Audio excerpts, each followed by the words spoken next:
Some of the controversial stories we did were how student government officials were getting free tuition out of student activity fees, how the football program was losing the university millions of dollars a year, and how a convicted rapist was living in our campus dorms despite the fact that he wasn't a student there.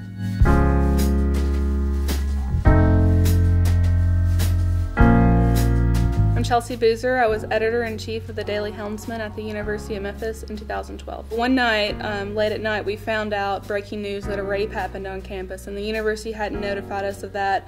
As we dig into a story, I took the only reporter we had that night off of a student government event and put him on the rape story, and we found out the guy was already an accused rapist, or convicted rapist. We found out that he was not a student, but he was living in campus dorms for a couple months, and this was all within 100 feet or so of our child care facility on campus. So it was really alarming to us. I wrote an editorial about it saying that the police did a disservice to the whole campus by not letting us know that that guy was roaming around for 16 hours before they caught him, and the university administrators did not like that at all. So the student government president repeatedly said that he didn't like what the campus paper was covering, that we didn't cover what students want, that we didn't relate to students. The morning after the rape, he sent me a text full about how appalled he was we didn't cover his event the night before. So he was very outspoken against the paper.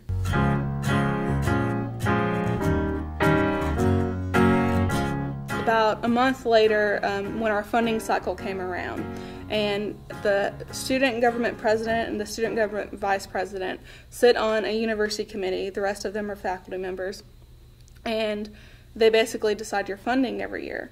Historically, the Daily Helmsman has received about $75,000. We asked for $80,000 this year.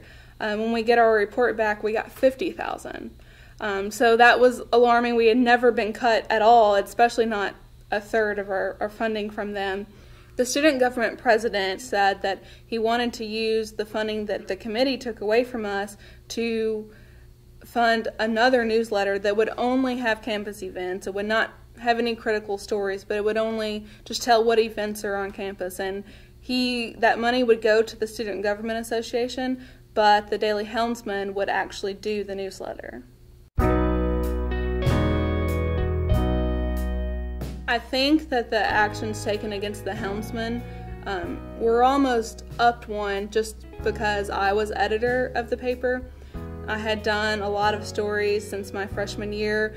One series that I did was about the Student Government Association, and I uncovered that our campus fees provide their officers free tuition, parking benefits, and stipends. From that point, after I did that series, the student government kind of took a turn towards we're against the paper. Getting our funding from a group that we report on frequently is a huge conflict of interest.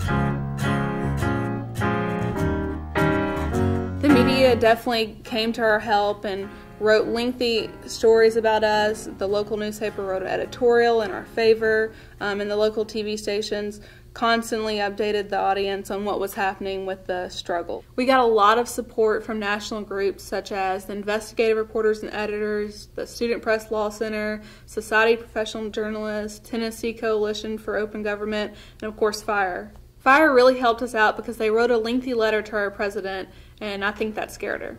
From this whole experience, I learned that you need to fight for what's right, don't back down, and really stand up to authority. Since graduating, I'm a reporter at the Arkansas Democrat Gazette in Little Rock, and I cover city governments and military in Arkansas.